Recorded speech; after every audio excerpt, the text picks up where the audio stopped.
Namaste.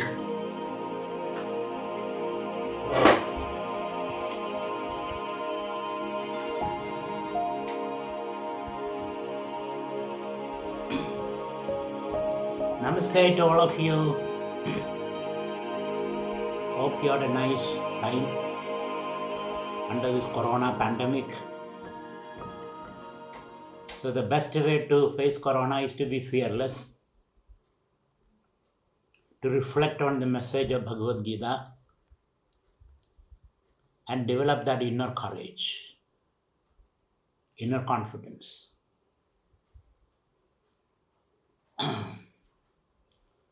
So last time I talked about the 3 dimensions of human beings. What were those 3 dimensions? That was in the context of karma theory. Karma theory and rebirth. In that context, I talked about the 3 dimensions of human being. The first dimension was the physical dimension. The physical. And from the physical standpoint, we are similar to stones and mountains, lines and numbers.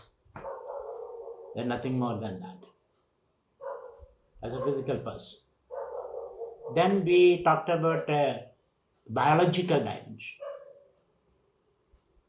From the biological standpoint, we are similar to animals, plants and lions and reptiles, snakes.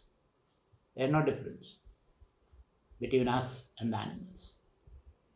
There was a third dimension to us. That was the moral or the spiritual dimension.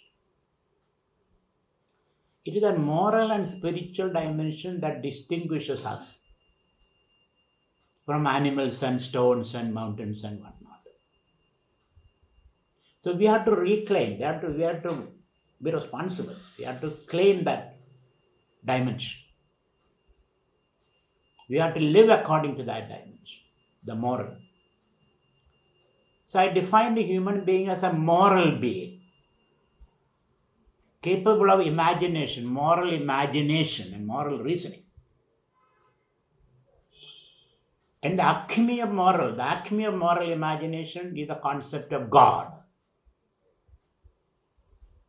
We can live like gods. Possibility is there. Whether we reach that possibility is a different question. We can live like gods.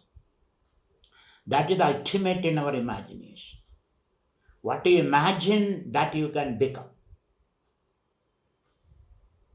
And our idea of God is the ultimate in goodness, the ultimate good, ultimate in love. God is ultimate love. God is ultimate truth. God is ultimate beauty. We can be a very beautiful person. Not physical beauty, but your moral beauty. Beauty of your character. So, that's why we say Mahatma Gandhi was the most beautiful person in the world. One of the most beautiful persons. Though physically he was ugly. No teeth, big ears, and then bald head and short stature. Long hands, not proper, very spare clothing. And still you are the most beautiful person who ever walked on the planet. One of the most. Similarly, the Buddha, Christ, Socrates was a very ugly person, physically. But his moral beauty, it shone through his eyes and your cheeks and your gait and his conduct. So we have the ability to imagine, which is called the spiritual moral imagination, and lift ourselves to that stature while living in this physical body, while living in this confined biological mind or brain. We are capable of doing that. That's what I said. Let us not give up the story of God. Because the story of God is what motivates us. That we are Brahman. In Sanskrit or Bhagavad Gita language, God means Brahman. We are. That's there in us. Waiting for discovery. It is waiting for discovery. And it is in that effort to pitchfork you into that, to nudge us into that situation, into that possibility. Our ancestors create the idea of hell and heaven. Our ancestors create the idea of good and bad, good and evil. So that you will be nudged, you will be persuaded, each one of us, to realize our own full potential for love, goodness, beauty. This is what we discussed last day. So let's not give up those concepts. That looks, from the modern scientific standpoint, ridiculous. Where is hell? Where is heaven?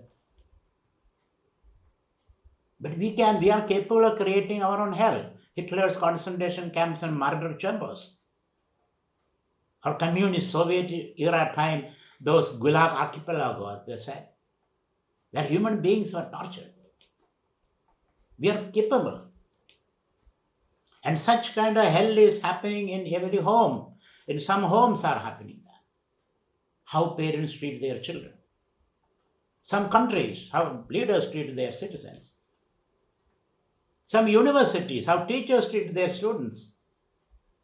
Some institutions where the head of the institution treat their employees. So we are capable of imagining the worst and creating it. We also are capable of imagining the best and work for that. So this puts an enormous responsibility on us as individuals and communities and families. Enormous responsibility. Because we are capable of doing both. That's the meaning of moral freedom. Moral freedom. God has given us that freedom to be good or bad, and it's your choice. Suppose God imposes, creates like a machine to be good all the time. Then we are not free. We are programmed. Though it is a divine programming, so then we are not free. The freedom puts some responsibilities on us. Otherwise, I can program you in such a way, like the China is trying to do, programming all people to behave in a certain way. And most of our educational institutions, the same thing happens. Our education institutions are not trying to make us think and act. They are trying to program us in a certain way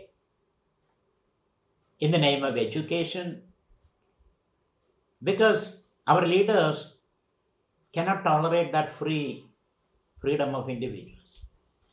So that can happen.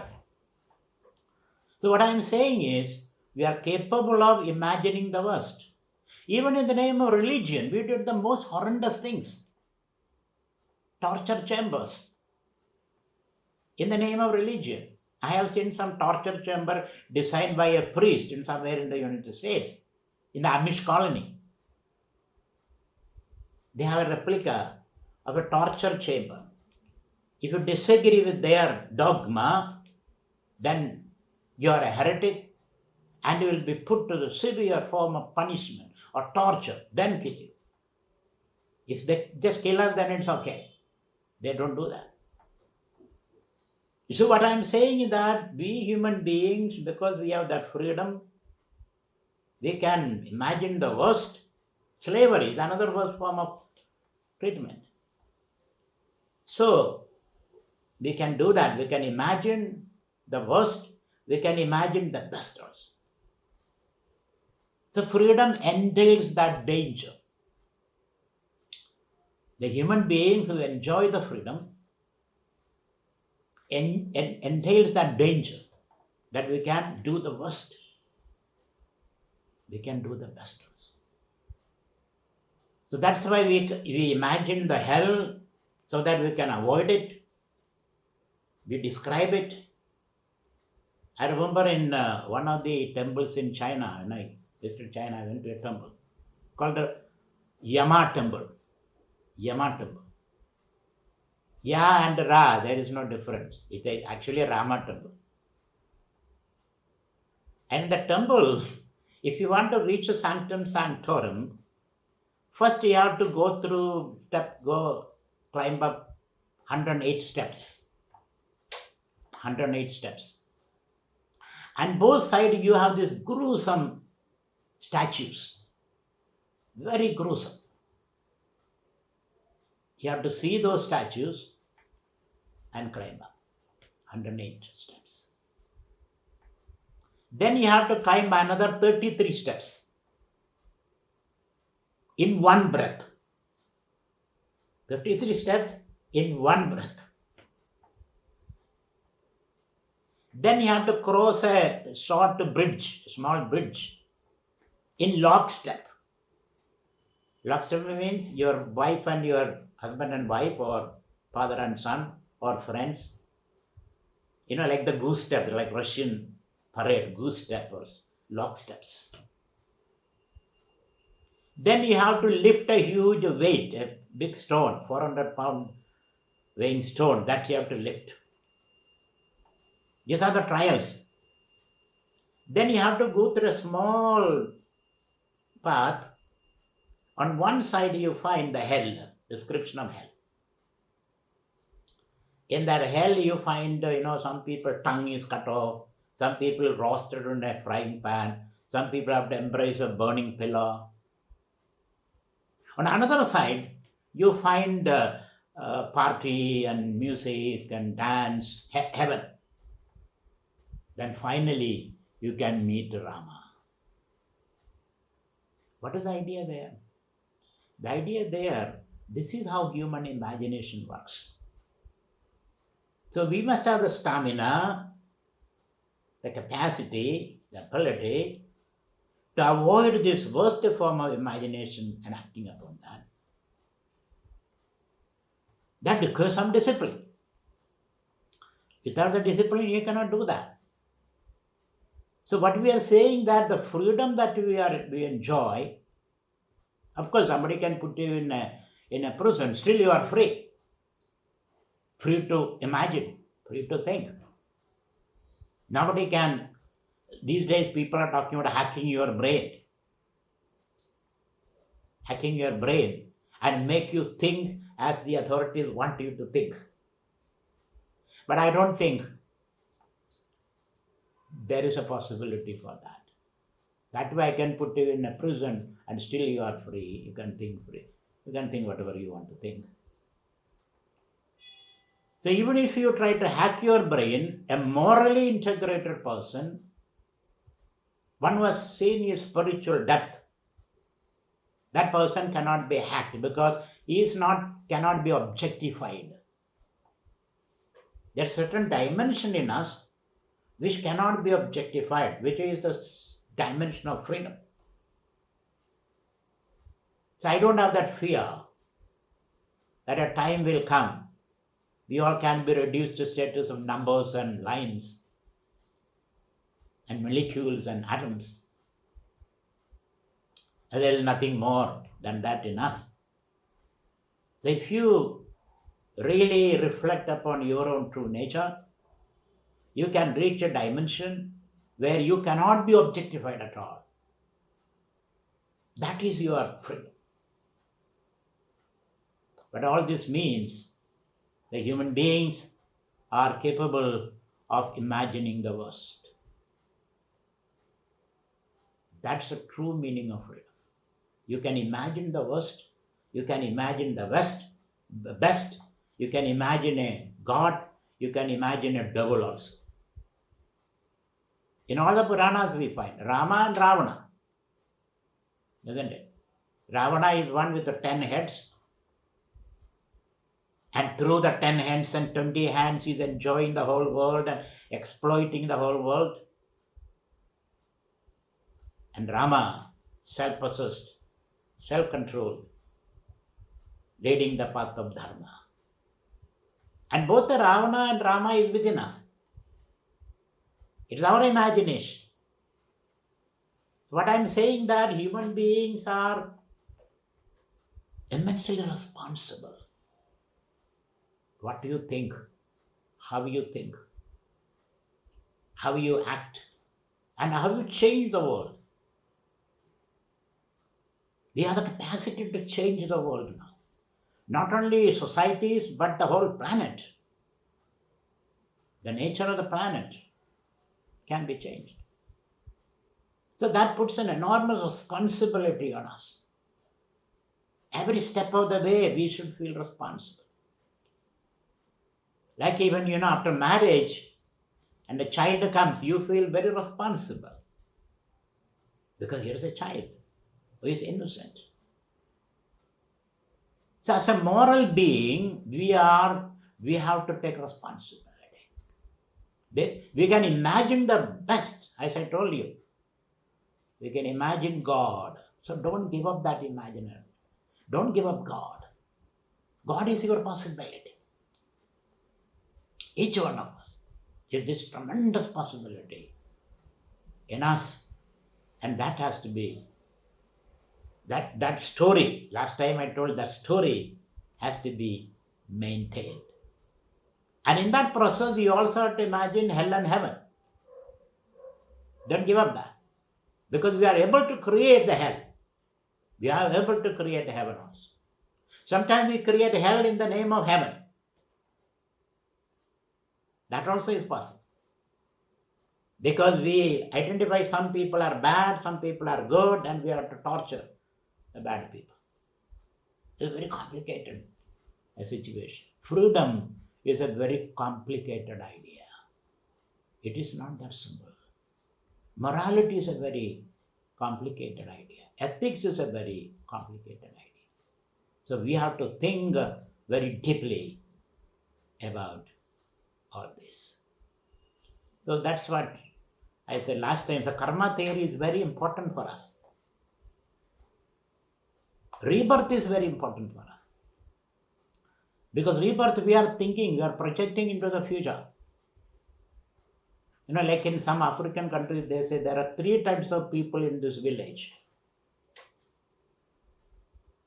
What are the 3 types of people? 3 generations. One is those who are living. Other is those who are dead and gone. Third, those who are yet to be born. All these 3 entities are living simultaneously. But time has to roll. Then only you will see. So this puts us, our ability to imagine good and bad, puts an enormous responsibility on us. So Bhagavad Gita, in this context, I'm trying to go 2 slokas from Bhagavad Gita. 2 slokas. One sloka says, human beings are able to create the worst form of hell. Animals cannot do that. A tree cannot do that. Only human beings can. So there is one very interesting sloka in Bhagavad Gita. So today's talk will be based on 2 slokas from Bhagavad Gita. One sloka is, Trividam naragasyedam dwaram nashanam atmanaha kama krodastadha lobha tasmad edatrayam tejed. How do you create a hell in this world? What is the motivation for that? What is the energy that creates hell? So Bhagavan says, Trividam naragasyedam dwaram. These are the 3 gates to hell. What are those 3 gates to hell? Kama krodastada lobaha. Kama, lust. Krodha, anger. Lobha, greed. These are the 3 doors to hell. And at this point, some or other, we are operating on these emotions. This is the emotion that guides our behavior now. Though we are capable of being human, being gods, because we are Brahman, according to Bhagavad Gita. But at this point, our character is guided by, our behavior is guided by lust, greed, and anger. Is it not true? Our behavior, our thoughts, our imagination is all guided by lust. Lust means desire which can never be fulfilled. Desire is like a fire, we have seen.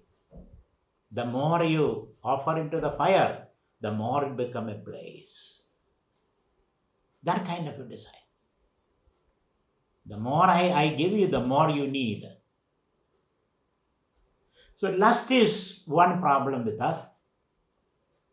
So, though our nature is Brahman, our nature is divine, our nature is beautiful, but we are not able to somehow or other act accordingly. There is a reason. The reason I will come back later. There is a reason why. Why we are not able to match our behavior according to our spiritual nature. There's a reason for that. The reason given by the scriptures is ignorance, lack of reflection. We don't reflect properly because we are, one of the Upanishads says, Paranchigani vadruna swayambhuhu tasmat parang paschyaginantaratman. Because our extroverted behavior, because we are dazzled by the world, therefore we lose ourselves into the world. So that's one fundamental problem with the human beings, that we are not able to reflect. We are all the time reacting. I have told you in the first lecture itself, our inability to reflect, to hold back. We always react. If you reflect, then we will be able to know our spiritual nature, our beauty. We will be able to abide in our consciousness. So because this extroverted nature, because you see things through the eyes, ears, nose and all that we perceive. So as a result of that, we have this enormous desire, a desire which can never be fulfilled. Of course, we already told you our ultimate mother of all desires is the desire for happiness. The happiness cannot be fulfilled by acquiring objects of pleasure. We have seen all that. So first problem with the human beings are their lust, impossible desires. As Mahatma Gandhi said, God has given us enough for our need, but not for our greed. But our need has become our greed. As a result of that exploitation of nature, human beings, blah, blah, all that happens. So one problem that Bhagavad Gita identifies with the human character, one defect I should say, is this greed or need or lust. And when your lust is not fulfilled, where enormous need is not fulfilled, then it becomes anger.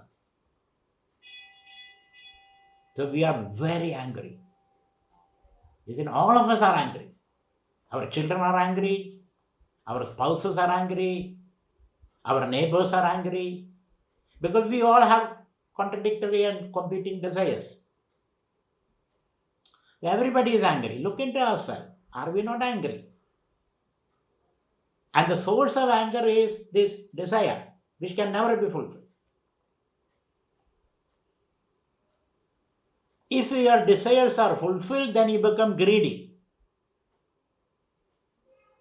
Okay, I'll give you $10. Are you happy enough? No, I need 11. I need one more. So look at the structure of the mind. There is desire, anger, and greed. These are the three defects of human character. And we have to address this issue. If you want to create a planet, a happy society, we have to address these issues: lust, greed, and anger. Each one of us has to reflect. What's our state of mind? Each one of us. Because society is a combination of human beings, isn't it? Individual beings.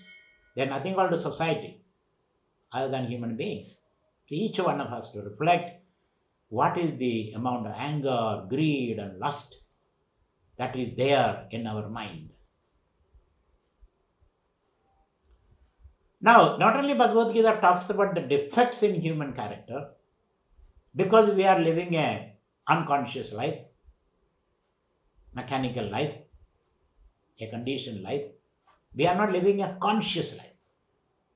If we live a conscious life, then we become conscious of our innate spiritual nature. Because we are not living a conscious life, a mechanical life, we have become prisoners of these three emotions, and we are not able to detach from these emotions and observe those emotions and modify that behavior. We have become victim of these emotions. So these are the three defects of human character. I would call it a character. The character is different from your nature. In Sanskrit we call it swabhava. For character we call swabhava. Something we acquire over a period of time in a state of ignorance. So what are the corrective for this? How do we correct this behavior? Bhagavad Gita gives solution. Tasmat shastram pramanante. Therefore, you have to put some discipline, he says. Shastram pramanante. Go to the Shastra. Go to our collective wisdom. Reflect. What is our collective? What does our collective wisdom say? What does our Shastra say? In all the religious literature, we hear that don't kill, don't steal, isn't it? Don't kill. That is one of the fundamental axioms of all religious scriptures. Don't kill, don't steal, don't tell lies, respect the other.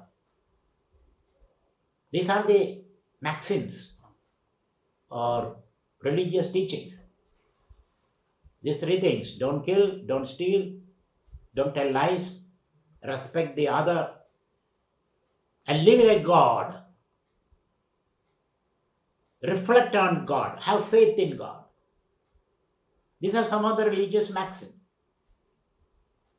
And these are eternal principles. There is no need of debate on that. Do you need a debate? Don't lie. No, let us debate about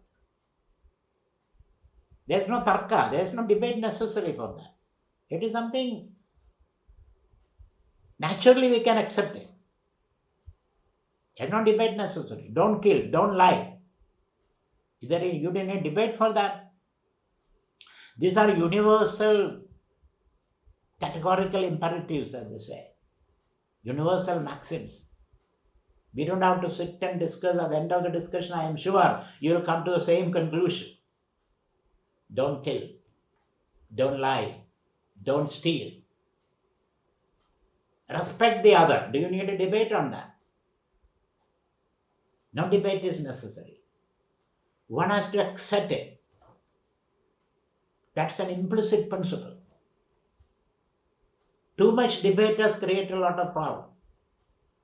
Too much debate. We are keeping on debating and debating and debating. Tarka. As a result of that, we don't know what to do. There is no doing. There is only debating.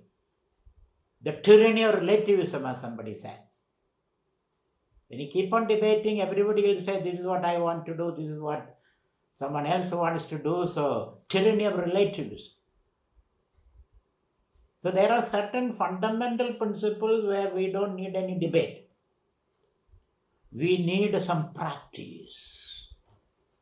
No debate is necessary.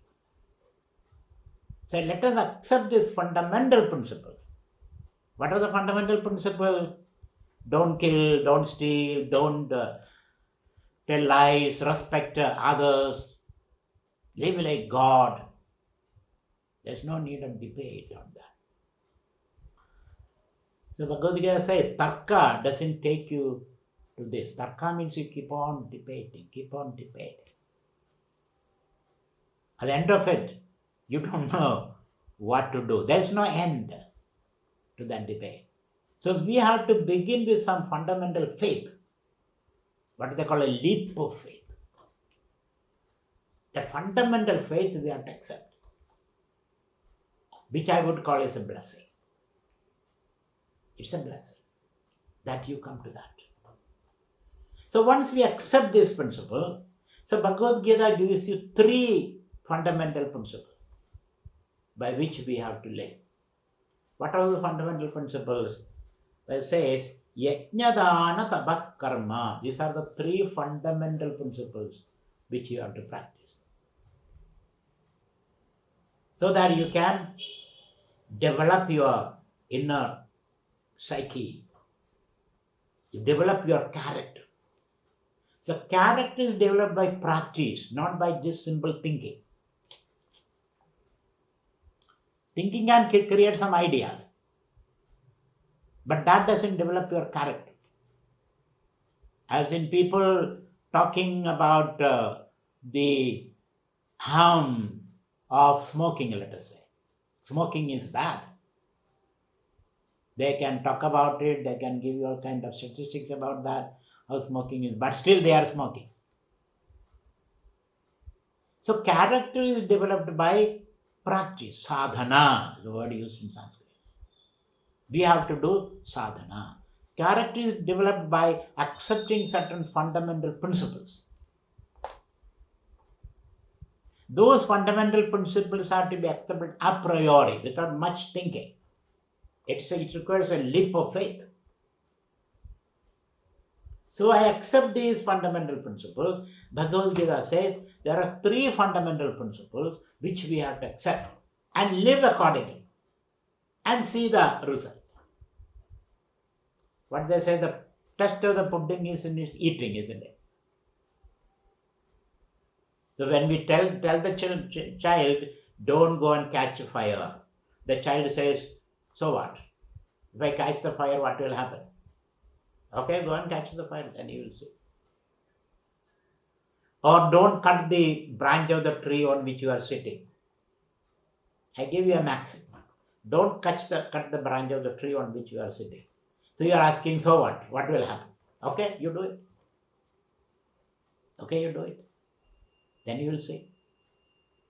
So from our collective wisdom, we have created this fundamental principle. Those principles are to be followed. Then alone, character formation is possible. I find the problem with the modern world is lack of character. Character is developed by repeated practice. So you have to practice telling truth. You have to practice non-violence. You have to practice respecting others. That's why in our scriptures say, Ajara Prabhavo Dharma. You have to practice touching the feet of your parents. No, I respect my parents. I don't know how to touch their feet. So when you practice that, touching the feet of your parents, then the character is developed. Your practice respecting the other. Your practice the habit of listening to others. So character is formed by repeated practice. Repeated practice requires certain fundamental convictions and beliefs. So Bhagavan says, I give you 3 fundamental principles. Of course, the Bible has given 10, Patanjali has given 10, Bhagavad Gita has given 20. The Bhagavad Gita distills all these 20 practice into 3. First practice is yajna. Yajna means cooperation, cooperative work. These days we are proponents of competition. Competition. The word competition also means let us flourish together. That's the meaning of competition. Co means together. Let us flourish together. Then humans are capable of cooperation. These days they formed another word, competition, co-petition, a mix of cooperation and competition, competition. Whatever word you use, but Bhagavad Gita says, yajna. Yajna means collective, cooperative effort, creating teams and communities to work for common good. So yajna is a very important ideal that Bhagavad Gita proposes for human flourish and well-being. Yajna. And I think I talked about it in one of my talks about the ideal of yajna. So Bhagavan says, please keep that word in your mind, the ideal of yajna. And the other ideal Bhagavad Gita talks about is dana. Dana means caring for the poor, the marginalized, the destitute. Because talents are distributed unevenly. Everybody is not as intelligent as everybody else. People have got different talents. Some are intelligent, some are not that intelligent. Some are powerful, some are not that powerful. Therefore, it is our responsibility to take care of the marginalized people, those who have fallen on the wayside, those who don't have that capacities. We have to take care of them. That is called dana, sharing your resources, which is very important for human flourish. So yajna, dana, and the third value that Bhagavad Gita talk about is tapaha. Tapaha means minimalistic life. Try to live minimalistic.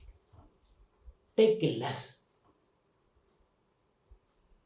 What they call these days, they call less is more. Generally what we think is more is more, isn't it? But the Bhagavad Gita ideal is less is more. When you take less, then you can lead a more integrated, happy life. So 3 ideals. Yajna, dana, tapa, karma, natyajamidi chabare. Live according to these ideals, so that you will be able to control those defects. What are the defects in your character? Lust, greed, and anger. Those defects can be rectified by practicing yajna, dana, and tapa. Take less, be happy with the less. Cooperate. Try to understand each other. And then, dana, take care of the unfortunate people in the community. If we develop these 3 values and live a life according to those values, that is called sadhana, spiritual, moral discipline. And we are capable of doing it. Whether we are practicing it or not is a different question. We are capable. So Bhagavad Gita is putting this ideal in front of us. Yajnadana tabah karma natyajamidi chabare. Don't give up these ideals. Because these ideals will give you the drive, the motivation. And this has to be practiced consistently, not just a debater. The modern problem is we are debating and discussing and debating and discussing and we reach nowhere. That's a bridge to nowhere.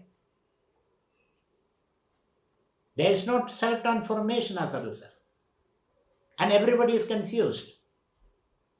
And you confuse others also. So have some fundamental basic building blocks, principles. And take the risk. There is a risk involved in it. Maybe my fundamental assumptions are wrong. Possible. But if you have an assumption, fundamental assumption, and work on that, then there is an opportunity to learn. Learning on the fly, as they say. You can learn as you are working. You simply create theories. There is no practice. Those theories are dead theories. They have no life. So have some fundamental principles, work on that, interact with the world, and develop your moral muscles as a result of that, which we are not doing these days.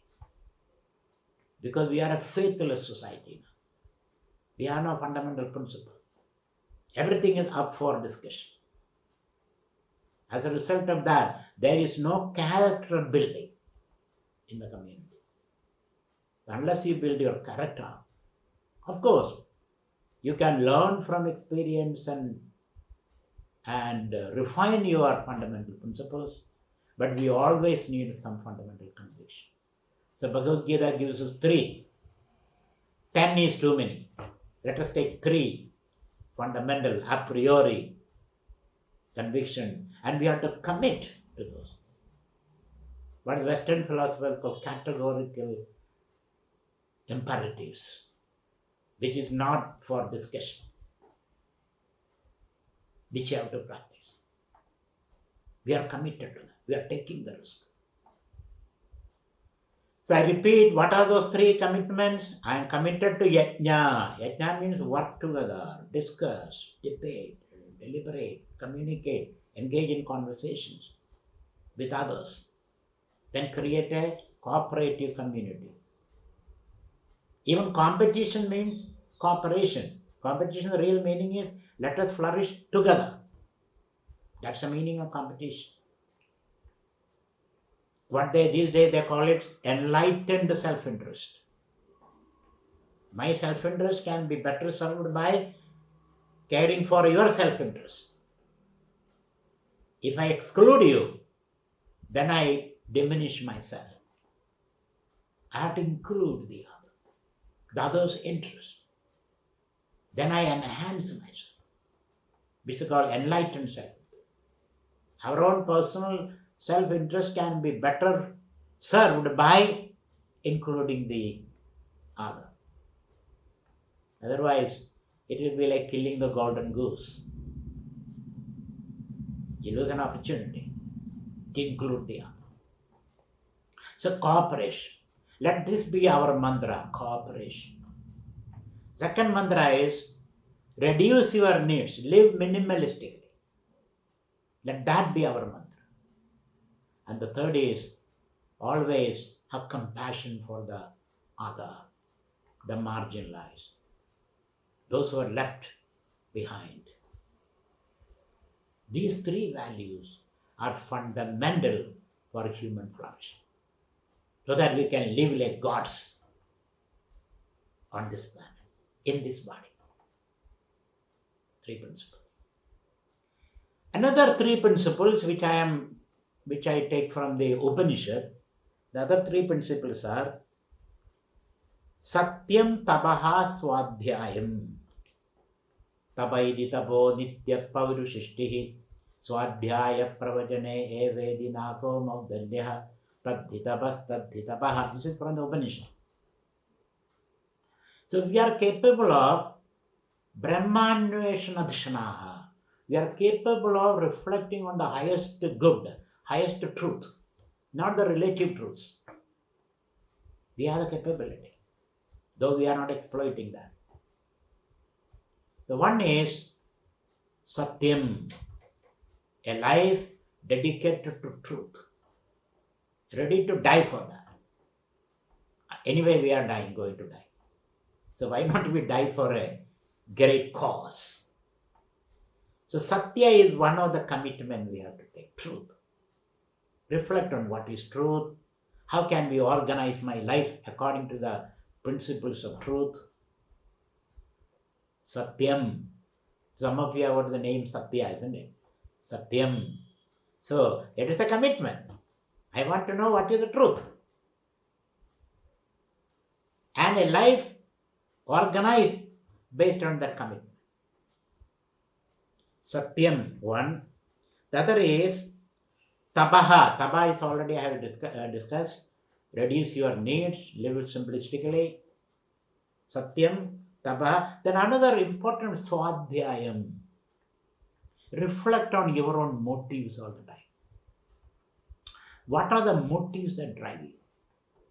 Swadhyayam. So these three principles taken from the Upanishad. Satya, Tapa, Swadhyaya. And all these are possible when you lead a very minimalistic life.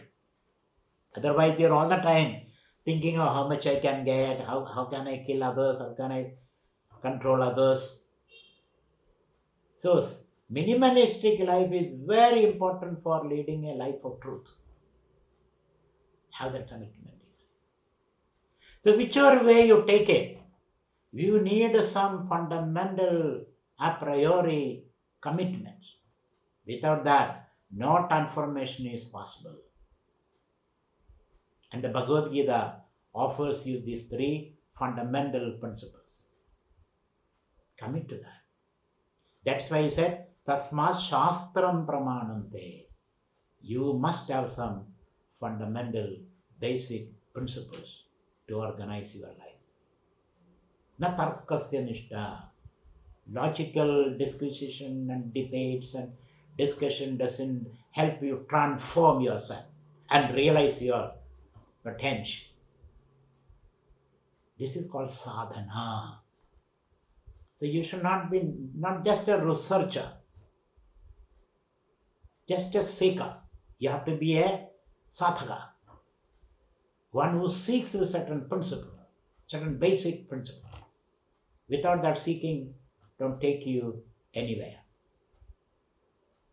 Which is a great challenge for the modern man, because he doesn't want any kind of control like that. It's not a controlled thinking. Our thinking is wild. We need some control. So having said this, let me give you some stories today. We are for some story.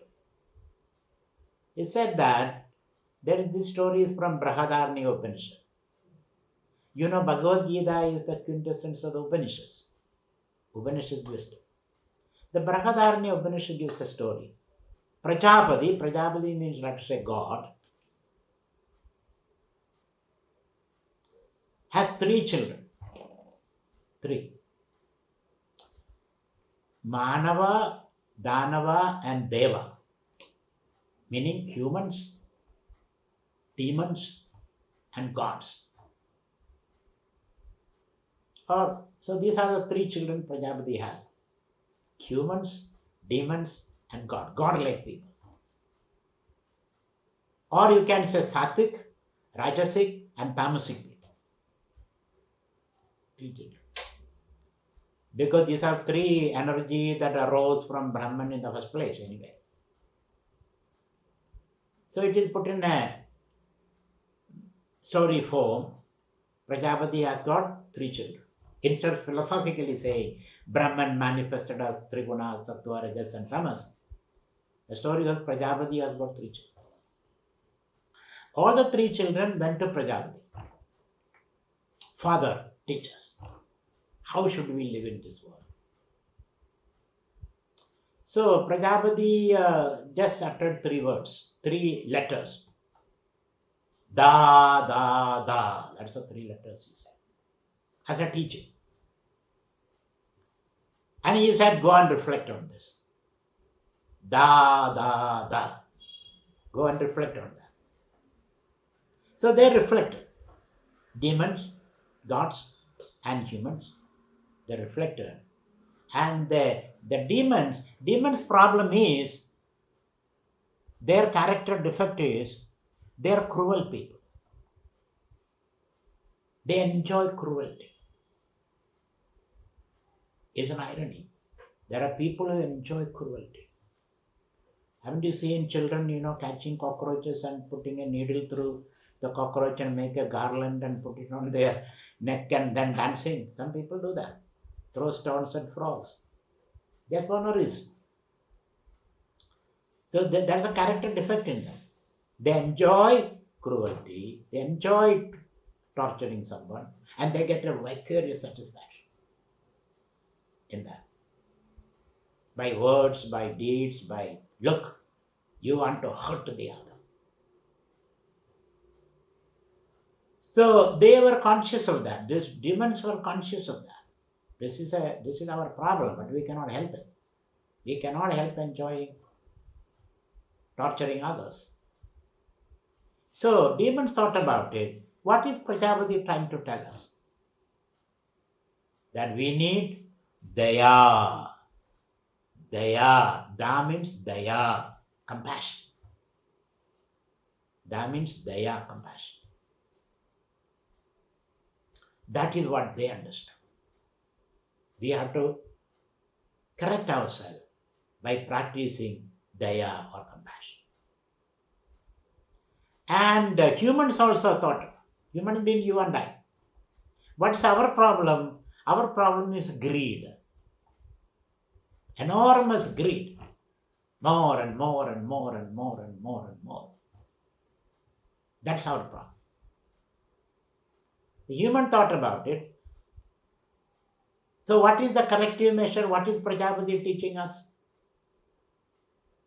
Prajapati says, you need dhanam, sharing. Share your resources. Share. Give. Dhanam. Then God's thought about it. What's our problem? Our God's problem is indulgence. Isn't it? In heaven, the story goes, everything is free. Everything is free in heaven. You don't have to work because you worked for it before. Earned a lot of money, put it in the bank. Now you are living on the interest. So gods are always indulging, Gandharvas, Apsaras, all those things. And even they say gods doesn't have to eat, they have to only look. 7-course dinner is spread on the table, they don't eat, they only look like us. Because we are suffering diabetic, blood pressure, this and that, you cannot eat anything. We all are in that category, elite category. So Deva's problem is overindulgence, no work. Even when you're sleeping, our bank balance is going up. Isn't it? So Devas reflected on that. What's our problem? Our problem is overindulgence. And what is the corrective measure? Dhamma, discipline. Reduce your needs. Give up sugar, give up salt. Don't sleep on a cozy, comfortable bed. This is our problem. Our problem is backache, sugar problem, high blood pressure. So they will say, don't eat sugar, don't eat salt, sleep on a hard surface, reduce your needs. So, these are the three teachings of Brahman or Prajapati. Da, da, da. 3 das. 3 Ds. What are 3 Ds? Dhamma, Daya, Dhanam. Another fundamental commitment. Fundamental commitment. Dhamma, Dhanam, Daya. Dhamma means self-discipline. Dhana means sharing. Daya means compassion. Now the modern man is having all these 3 defects. What are the 3 defects? We have these 3, all the 3 defects. Cruelty, indulgence, and overindulgence. We have all the 3 defects. Therefore, it is for us to practice this fundamental teaching. Da, the commit and then practice. It is time for practice, not for simple preaching, not for simple debates. It is time for us to practice these three things. So I repeat again, Dhamma, Dhanam and Daya. Put it in your software. Put it in your mind. And practice it. Let these three principles guide our life. So either you take Dhamma, Dhanam, Daya or Yajna, Dana, Tapa. Take these principles and try to practice this, which is very, very important. It is time for us to practice, not to preach. That is the fundamental message Bhagavan gives in this book. And commit yourself. Commit yourself to these three principles. If you do no commitment, and it's a risk, of course, but that risk we have to take. So which requires moral imagination. We have to imagine. We have to imagine a future. By practicing this, we can flourish, experience that human flourish, live like gods. If you don't imagine that, you don't get the motivation. And then practice. So the message of Bhagavad Gita is practice, practice, practice.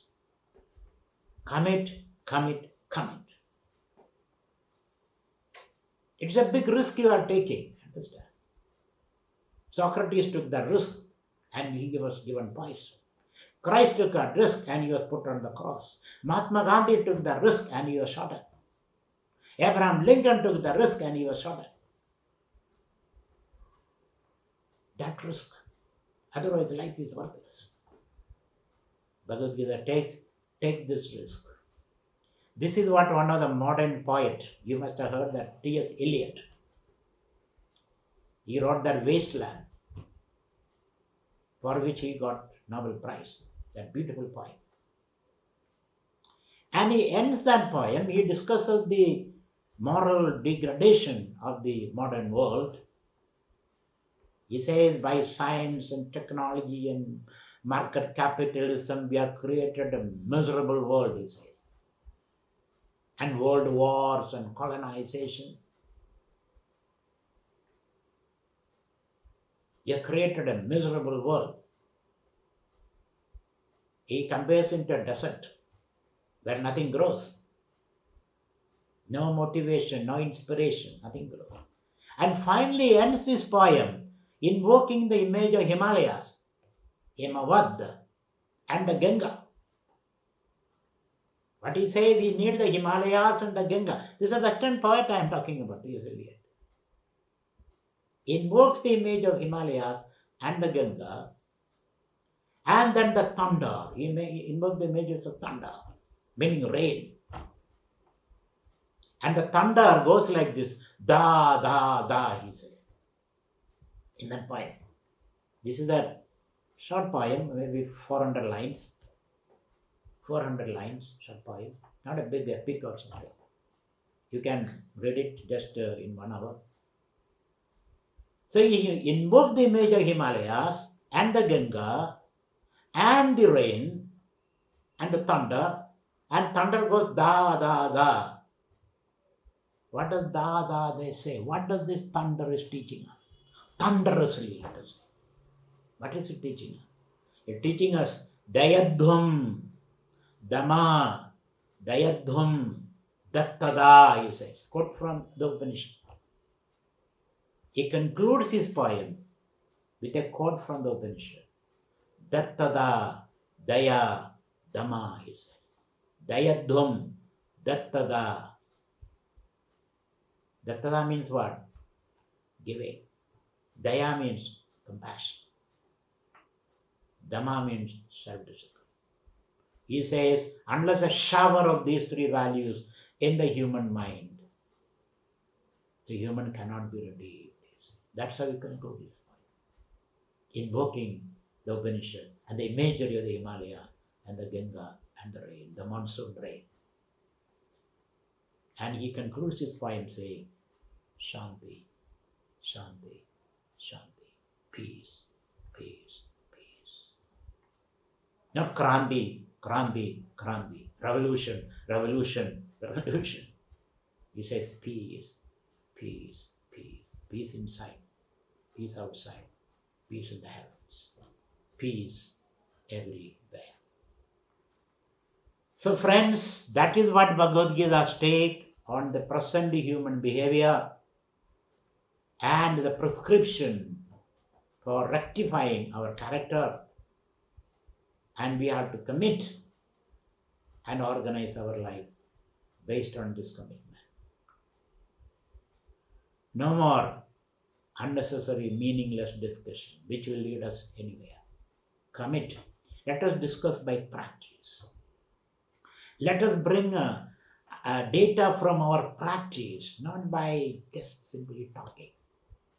We have to bring data from our practice based upon this principle, so that we can create a God-like world.